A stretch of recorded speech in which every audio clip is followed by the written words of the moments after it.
Hey, everybody. First of all, here's the deal. It's the weekend. I haven't taken a shower today. I did go out of the house, so I put on a baseball cap, and so my hair kind of looks like this. It's greasy, it's hat hair, it's unappealing.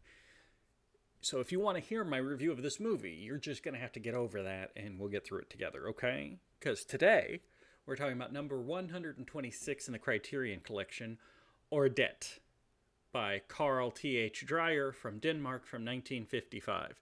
I might be pronouncing that wrong since it's not an English word. This is actually an interesting film. It is another a slow burn drama. That does seem to be Carl Dreyer's thing. But there is a lot going on in this one that I do kind of enjoy. We'll do the plot first, and then I want to talk about the cinematography because we haven't really talked cinematography for a while. And this movie is renowned for its cinematography, which I don't fully understand, which is what we'll talk about. But so the movie in this case primarily focuses on a medium, largish sized family in a small village in Denmark. We never actually learn the size of the village. What we learn is there's a family with a father. He's got three sons. One of those sons is married, and the father takes religion very seriously. Now, it's never spelled out, but there are two sort of Christian sects in this town, and we're heavily led to believe that the main family that is our focus is a member of a sect that sees Christianity as like uplifting, positive, and life enhancing, and a good chunk of the rest of the town is more of the Roman Catholic bent, where like, no, we need to suffer, we've been bad, and through suffering we find peace and joy. I apologize if you're Roman Catholic and you dislike that characterization. I'm trying to go fast here. So we don't see a lot of those two differences. What we really see is that the two groups just don't like each other, and each of them thinks the other sect isn't Christian. Anyway, so the father is kind of the head of the household. His oldest son has gone insane and thinks that he is Jesus. His middle son is an atheist who is married with two daughters and a son on the way. And his youngest son wants to get married to a girl in town whose father fully objects because you're not Christian, even though they are Christian. They're just a different sect of Christianity.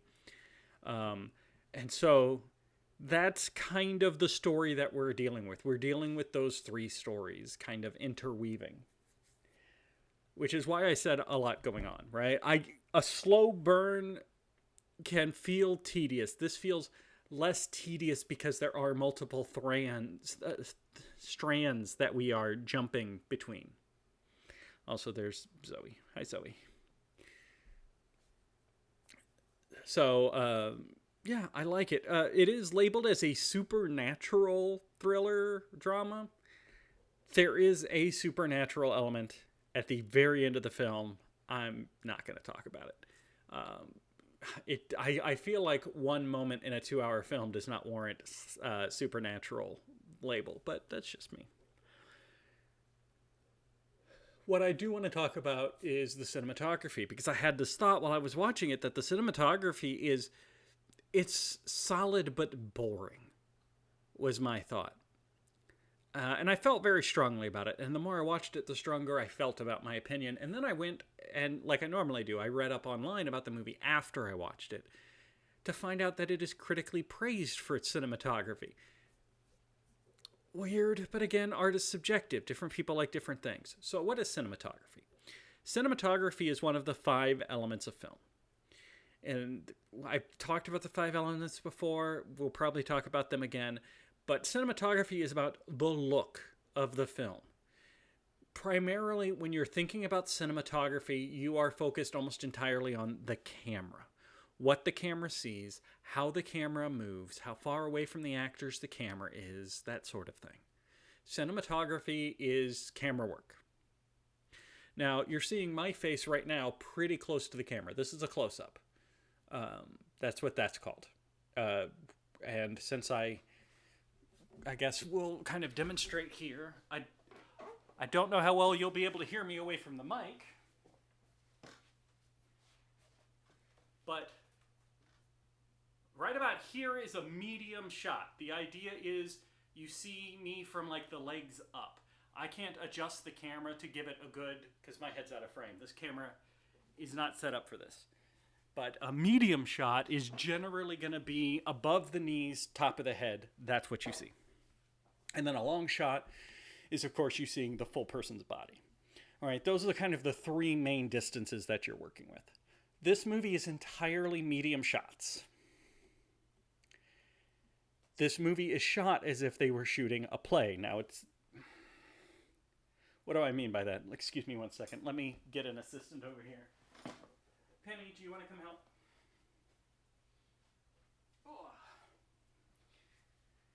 Because you're more passive. Okay. So we're going to pretend Penny here is another person. Now, if Penny and I are having a conversation in real life, we're going to look at each other and we're going to talk to each other. And what a camera is probably going to do is shoot over her shoulder to show my face and her shoulder, and then do the opposite shot, right? You'll cut back and forth. In a play, you want to make sure the audience always sees you. So even though it doesn't make sense, we would talk to each other like this. You can stand there. We would talk to each other like this so the audience can see us. Human beings don't do this generally when they're talking to each other. We like to see each other's faces. I know. I've got you. She's just nervous because her feet are slipping on my leg, but I've got her. So all throughout this movie, it's shot like a play, where they are always facing the camera. Okay, you can go. I know, you're nervous. They're always facing the camera. Even when they're talking to each other, they're actually like standing one behind the other and talking to the audience. So it very much looks like a play. The camera does a lot of motion. It does a lot of back and forth. It even kind of, the camera is physically moving, right? It even moves forward and around a little bit.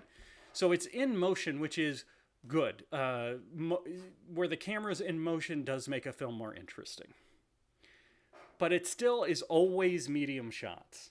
It very much is blocked like a play.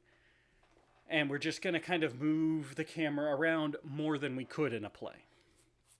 So the cinematography is good. It's just boring because there's no differentiation of shots and angles, right? There's no high angles. There's no low angles. There's no close-ups. There's no long shots. It's almost all medium shots moving around a house. I find it to be uninspired, but a lot of people love it. And I will say, it looks good. Right? If you just pull out individual frames, like, yeah, that's a good shot. Oh, that's a good shot too. It's just not very inventive. It doesn't do much. It doesn't try very hard. It is well done, but dull.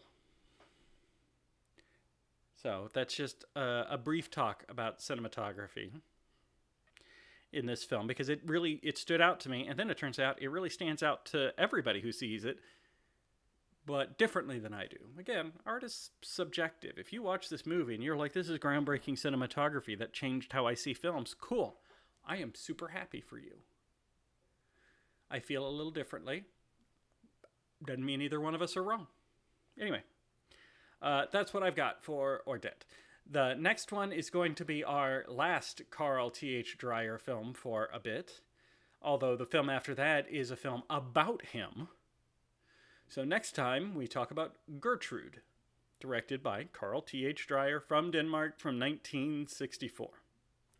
We'll see you guys then.